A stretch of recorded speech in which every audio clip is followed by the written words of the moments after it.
kesuksesan yang dimiliki oleh Yosua oleh sebab dia berjalan bersama dengan Tuhan. Bertindaklah hati-hati sesuai dengan apa? Sesuai dengan seluruh hukum yang telah diperintahkan kepadamu oleh hambaku Musa. Seluruh hukum artinya seluruh firman ya, yang sudah Musa tuliskan saat itu ya. Bertindak sesuai dengan firman Tuhan. Janganlah menyimpang ke kanan atau ke kiri.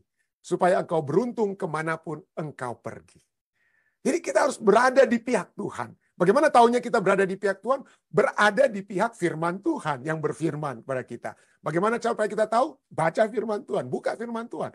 Apakah ini kehendak Tuhan? Tentang masalah yang sedang terjadi dalam rumah tangga saya. Tentang masalah yang sedang terjadi dalam gereja saya. Apa kehendak Tuhan? Itu yang harus kita tanyakan. Dan mari pada saat ini saya membawa kita semua untuk melihat kehidupan daripada reformator yang dijelaskan dari pelajaran sekolah sahabat kita, bukan John Knox ini ya, tapi Martin Luther. Ya, pelajaran apa? Jangan sampai kita apa? Melangkah ke kiri atau ke kanan. Kita harus melihat apa yang ditekankan oleh firman Tuhan. Nah ini dia. Martin Luther itu dikenal dengan 95 tesisnya. Sebuah dokumen yang mencantumkan berbagai praktek gereja Katolik Roma Katolik atau Katolik Roma yang menindas dan tidak alkitabiah. Dan dia kemudian oleh sebab apa yang dia tulis dengan 95 tesisnya itu ya di gereja Wittenberg ya, dia menjadi bapak reformasi Protestan ya. Luther menempelkan tesisnya itu di pintu gereja di Wittenberg di Jerman ya pada tanggal 31 Oktober tahun 1517. Jadi tahun 2017 lalu itu 500 tahun lalu ya. 500 tahun. Sekarang sudah 507 tahun lalu ya. Jadi 507 tahun lalu pada tanggal 31 Oktober 1517, itulah saat di mana Martin Luther menempelkan 95 tesisnya.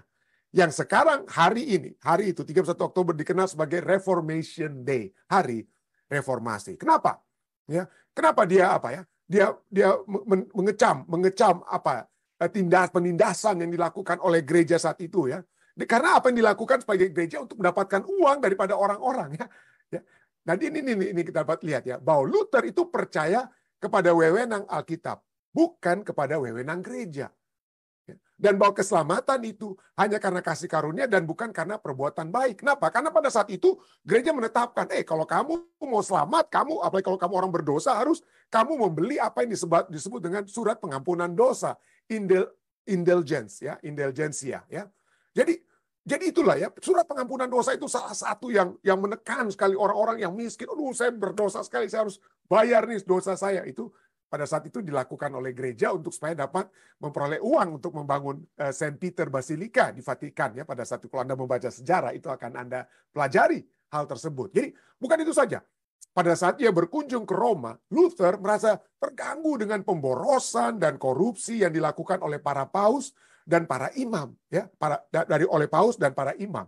Dan dia mulai secara khusus mempertanyakan penjualan surat pengampunan dosa. Ingat, paus pada masa itu bukan hanya sebagai pemimpin negara, tapi juga pemimpin agama. Jadi dia sudah dapat uang dari orang-orang yang harus bayar kepada paus, pajak kepada paus, tapi juga dia lebih kepada umat-umat beragama sekalipun minta lagi, apalagi dengan surat pengampunan dosa atau indulgences ini yang di bagian bawah ini Anda lihat itu contoh surat-surat yang harus dibeli kalau supaya dosa-dosa Anda itu apa? Diampuni ya. Ya, supaya dosa-dosa Anda diampuni. Dan ini sudah tercatat, ini bukan karena saya cuma tulis begitu aja. Kalau Anda membaca sejarah ya, kita membaca dapat melihat buku-buku, saya udah nggak cantumkan lagi ya, buku-buku tentang apa ya, persinahan, adanya persinahan, pembunuhan, korupsi, dan keserakahan ya, yang merupakan sejarah liar daripada kepausan di abad pertengahan. Dan itu ada di satu dokumenter seri ya, seri yang dari apa ya, yang telah dibuat ya, Pope, judulnya adalah Kepausan ya, The Most Powerful Man in History. Jadi oleh CNN Original Series ya, yang dinarasi oleh Liam Neeson. Jadi ada itu. Jadi itu memang sudah terbukti ya. Anda buka buku sejarah, Anda akan baca semua itu. Itu tidak dapat disangkal lagi. Jadi kembali ke Martin Luther. Martin Luther itu sangat yakin bahwa surat pengampunan dosa adalah tindakan yang korup. Sehingga dari masalah itulah Luther menerbitkan 95 tesisnya yang juga disebut perdebatan tentang kekuatan dan khasiat daripada surat indulgensi tersebut. untuk pada mulanya untuk mengundang perdebatan ilmiah mengenai masalah ini. Dia tulis itu bukan untuk keluar dari gereja Roma Katolik pada saat itu. Tidak, dia cuma mau bagaimana saja membetulkan ini hal yang salah ini. Membetulkan hal yang salah ini. Tapi kemudian dia dihantam dan lain sebagainya ya. Dia dihantam, dia dibawa untuk masuk penjara dan lain sebagainya. Hendak ditangkap dan lain sebagainya ya. Dan itulah, anyway, yang terjadi saat ini dapat kita katakan bahwa Martin Luther itu telah menjadi tokoh berpengaruh dalam sejarah gereja. Dan Luteranisme, gereja Lutheran ya, hingga saat ini itu oleh sebab adanya Martin Luther ya. Tentu saja Luther bukannya tanpa celah, namun penekanannya pada otoritas Alkitab dan keselamatan karena anugerah melalui iman telah terbukti menjadi landasan Protestantisme. Ya, kita kenal dengan istilah sola gratia, sola fide, sola scriptura, by grace alone. Sola artinya hanya. Sola gratia, hanya oleh rahmat. Gratia, grace, hanya oleh rahmat saja. Sola fide artinya by faith alone, hanya oleh iman saja. Ya. Dan sola scriptura, by scripture alone, hanya oleh Alkitab saja. Nah, kenapa Luther menekankan kata sola? Kenapa Luther menekankan kata sola atau hanya saja, itu saja ya? Kenapa? Karena ini poin yang penting sekali untuk kita pelajari, untuk kita pikirkan ya. Ini dia, bahwa reformasi Protestan bukanlah tentang dua hal yang saling bertentangan. Itu reformasi itu bukan karena orang Protestan percaya pada kitab suci dan orang Katolik itu tidak percaya.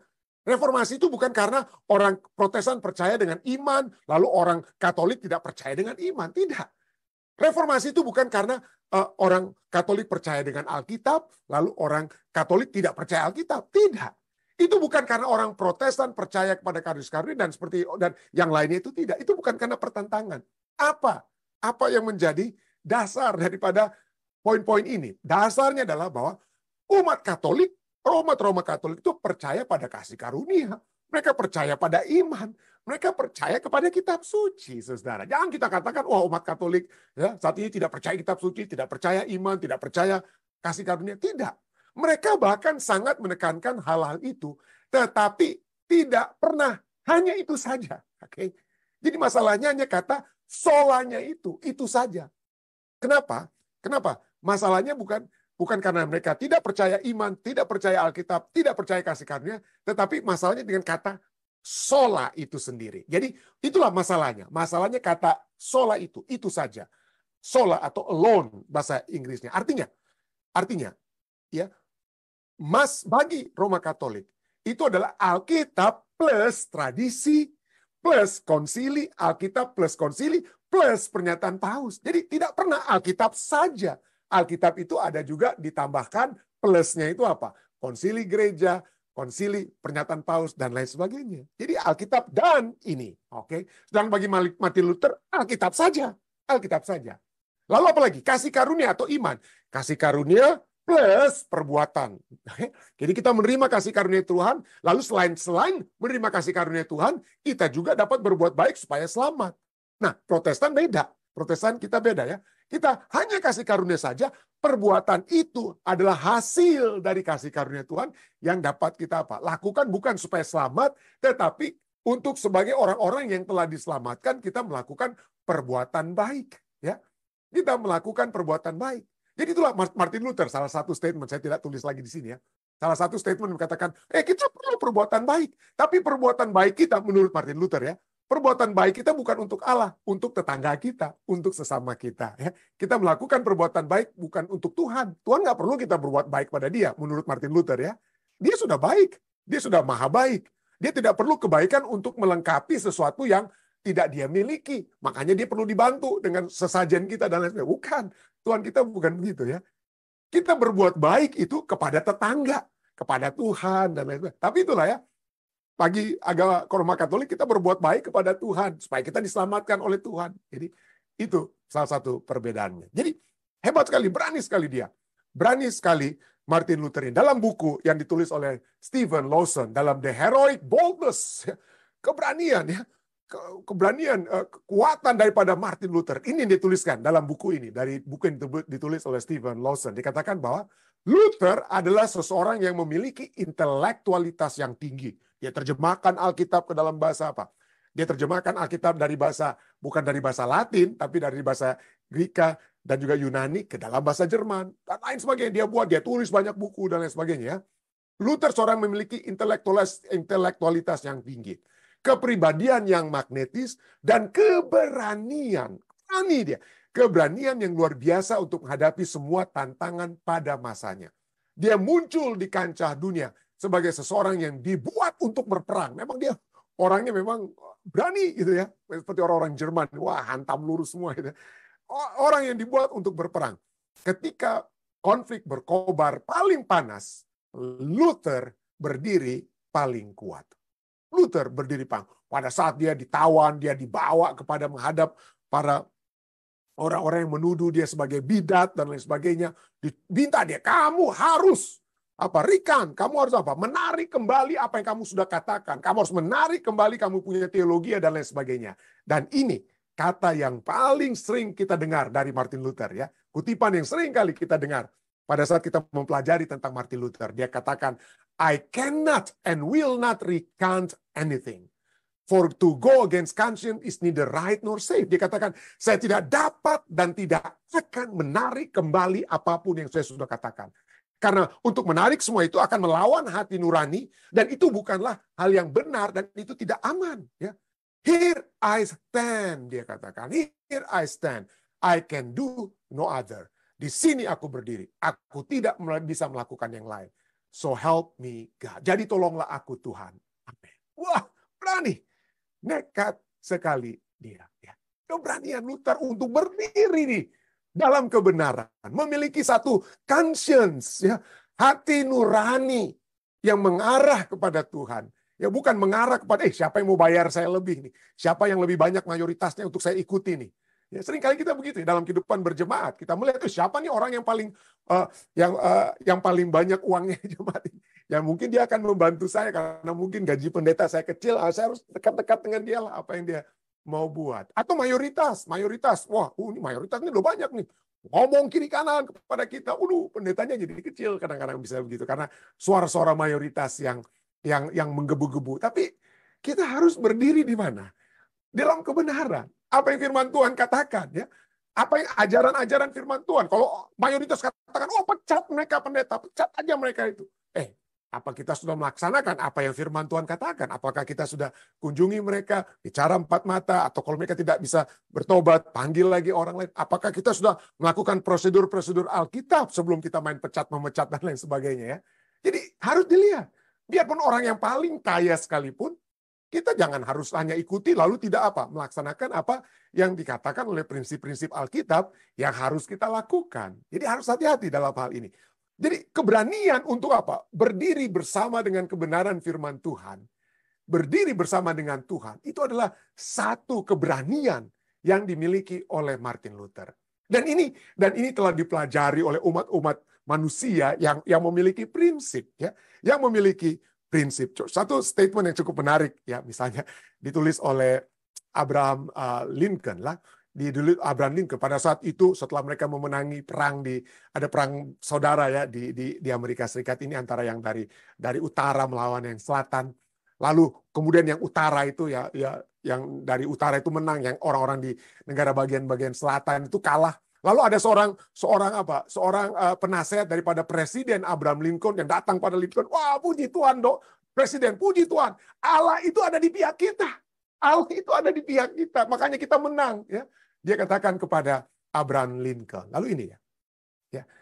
Tuhan, dia katakan kepada penasehatnya, Tuhan, kekhawatiran saya atau kepedulian saya, apa yang saya peduli bukanlah apakah Tuhan ada di pihak kita. Kekhawatiran atau kepedulian terbesarku, ya, kepedulian terbesarku adalah untuk berada di pihak Tuhan. Ya. Jadi bukan berarti apa? Coba kita lihat ya. Sir, my concern, saya peduli bukan Allah itu ada di pihak kita, tapi apakah saya itu ada di pihak Allah? Apakah saya ada di pihak Allah? Kepedulian terbesarku adalah berada di pihak Allah, di pihak Tuhan. Karena Tuhan selalu benar. Abraham Lincoln, seperti Martin Luther, mau supaya mereka berada di pihak Allah. Bukan karena mereka sudah menang, mereka sudah buat reformasi, atau karena kita menang, saya menang dalam melakukan tindakan di jemaat, maka itu berarti Tuhan ada di pihak saya. Bukan. Kita tidak bisa menggunakan Tuhan untuk supaya berada di pihak kita, supaya Tuhan itu mencocokkan berkatnya, supaya saya yang punya ide seperti ini yang dapat dijalankan di jemaat dan lain sebagainya. Kita bukan paksa Tuhan berada di pihak kita. Kita harus berada di pihak Tuhan. Jadi itulah keberanian daripada Martin Luther, keberanian daripada Abraham Lincoln untuk menyatakan kita menang bukan itu menandakan Tuhan berada di pihak kita. Itu seringkali ya Tuhan berada di pihak kita. No. Kepedulian kita, ini kata lebih tepat untuk kata concern, bukan hanya kekhawatiran ya, tapi kepedulian ya. Kepedulian kita yang utama. Kalau kita mau peduli, biarlah kita peduli untuk berada di pihak Tuhan, bukan Tuhan yang sekarang berada di pihak kita. Tidak heran Ellen White dalam membina pendidikan sejati dikatakan apa ya? Keperluan dunia yang terbesar adalah keperluan akan manusia. Manusia yang tidak dapat diperjualbelikan. Manusia yang dalam jiwa raganya setia dan jujur. Manusia yang tidak gentar menyebut dosa itu dosa. Manusia yang angan-angan hatinya setia pada tugas. Seperti jarum menunjuk pada kutub. Jarum itu tidak akan kalau kutubnya di utara atau selatan itu ya, itulah yang dia tunjuk. Dia nggak pernah Anda akan paksa supaya dia jarum itu menuju ke timur atau ke barat. Nggak bisa, saudara. Jadi manusia dengan angan-angan hatinya setia pada tugas seperti jarum menunjuk kutub. Manusia yang akan berdiri demi kebenaran walaupun langit runtuh. Kita lihat bagaimana kesuksesan seperti yang dimiliki oleh Yosua. Ya. Kesuksesan yang dimiliki oleh Yosua oleh sebab dia berjalan bersama dengan Tuhan. Rahasia sukses Yosua dituliskan dalam salah satu ayat yang saya sangat suka. Yosua 1 ayat 7. Dalam ketakutannya oleh sebab Musa, nabi yang terbesar yang pernah hidup ya, yang kata lain telah meninggal. Dia harus memimpin bangsa ini masuk ke tanah Kanaan. Lalu kemudian dia dalam kekhawatiran, ketakutannya, Tuhan datang kepadanya. Tuhan katakan kepada Yosua dalam Yosua 1 ayat 7, hanya kuatkan dan teguhkanlah hatimu dengan sungguh-sungguh. Bertindaklah hati-hati. Bertindaklah hati-hati sesuai dengan apa? Sesuai dengan seluruh hukum yang telah diperintahkan kepadamu oleh hambaku Musa. Seluruh hukum artinya seluruh firman yang sudah Musa tuliskan saat itu ya. Bertindak sesuai dengan firman Tuhan. Janganlah menyimpang ke kanan atau ke kiri. Supaya engkau beruntung kemanapun engkau pergi. Jadi kita harus berada di pihak Tuhan. Bagaimana taunya kita berada di pihak Tuhan? Berada di pihak firman Tuhan yang berfirman kepada kita. Bagaimana supaya kita tahu? Baca firman Tuhan, buka firman Tuhan. Apakah ini kehendak Tuhan? Tentang masalah yang sedang terjadi dalam rumah tangga saya. Tentang masalah yang sedang terjadi dalam gereja saya. Apa kehendak Tuhan? Itu yang harus kita tanyakan. Apa kehendak Tuhan? Apakah memang harus ada kehancuran dan lain sebagainya? Apa yang Tuhan kehendaki? Itu poin utama yang harus selalu kita lihat ya. Amsal 4 ayat 26 dan 27 katakan, tempuhlah jalan yang rata, jalan yang tidak menyimpang ya. Tempuhlah jalan yang rata dan hendaklah tetap segala jalanmu. Jangan menyimpang ke kanan atau ke kiri. Jauhkanlah kakimu dari kejahatan. Jadi biarlah firman Tuhan ini yang menjadi penuntun dalam setiap tindakan kita. Ya, di dalam rumah tangga kita masing-masing. Di dalam berjemaat dan lain sebagainya. Biarlah firman Tuhan itulah yang menentukan apa yang seharusnya kita lakukan. Apa yang seharusnya kita lakukan. Kemudian apa yang Tuhan katakan kepada Yosua ini menjadi satu praktek. Kapan itu dipraktekkan? Dalam Yosua pasal 5 ayat 13 dan 14. Cukup menarik ya. Cukup menarik apa yang terjadi di sana. Pada saat mereka sudah hendak memasuki tanah Kanaan ya, Yeriko ya. Ketika Yosua dalam Yosua 5 ayat 13, ketika Yosua dekat Yeriko, ia melayangkan pandangannya. Dilihatnya seorang laki-laki berdiri depannya dengan pedang terhunus di tangannya. Yosua mendekatinya dan bertanya kepadanya, kawankah engkau atau lawan? Ya. Atau dengan kata lain, apakah engkau ada di pihakku atau ada di pihak musuhku? Wah, itu kan seringkali kita bilang gitu kan. Pendeta itu di pihak kita atau di pihak lawan kita? Atau begitu ya. Atau kita tanyakan kepada suami atau istri kita, mama ini atau papa ini di pihak anak-anak kita atau di pihak aku? Ya. Nah, itu seringkali ya dengan kata lain ya. Seringkali itu kalimat yang manusia selalu ucapkan. Apakah orang ini berada di pihak saya atau di pihak lawan saya? Ya. Lalu jawab laki-laki tersebut ya, yang berdiri dengan pedang terhunus, yaitu Allah sendiri ya. Bukan, tetapi akulah panglima bala tentara Tuhan, sekarang aku datang. Bukan. Coba Anda perhatikan kata bukannya ini. Bukan apa? Jadi Allah itu bukan di pihak Yosua, bukan di pihak apa? Bukan di pihak lawan. Kok bisa begini ya? Kenapa Allah nggak bilang ke Yosua, oh aku tuh di pihakmu Yosua. Aku di pihak, bukan gampang ngomong begitu. Dan itulah yang memang Tuhan itu kan yang menjadi Allahnya orang Israel. Maksudnya Tuhan itu berada, aku di pihakmu. Tapi kenapa Tuhan kita bilang bukan? Ya, bukan. Ya. Bukan. Ya. Tapi akulah panglima bala tentara Tuhan, sekarang aku datang. Lalu sujudlah Yosua dengan mukanya ke tanah menyembah dan berkata kepadanya, apakah yang akan dikatakan Tuanku kepada hambanya ini? Kenapa? Ya, panglima bala tentara Tuhan ini katakan bukan di pihak Yosua, bukan di pihak lawan. Kenapa? Karena panglima bala tentara ini akan berkata kepada Yosua, berkata kepada saudara dan saya, aku bukan di pihakmu, aku bukan di pihak lawanmu, tetapi aku mau supaya engkau datang berada di pihakku. Aku juga mau, kalau dengan kata lainnya, supaya pihak lawanmu itu sekalipun itu berada di pihakku. Itulah yang Tuhan kendaki. Dia tidak mengendaki supaya ada yang binasa. Dia tidak mengendaki ada hal-hal di mana orang-orang manusia ini akan jauh dari Tuhan. Dia mau supaya kita semua berada di pihak Tuhan. Ya, berada di pihak Tuhan. Jadi itulah sebabnya dia katakan, aku bukan di pihakmu, bukan di pihak lawanmu. Tapi aku mau supaya engkau berada di pihakku. Tuhan mau supaya saudara dan saya berada di pihak Tuhan. Bukan supaya kita memihak di A atau di B, tapi kita selalu berada di pihak Tuhan. Datang berada di pihak Tuhan. Saya bawa ini dalam nama Yesus. Amin.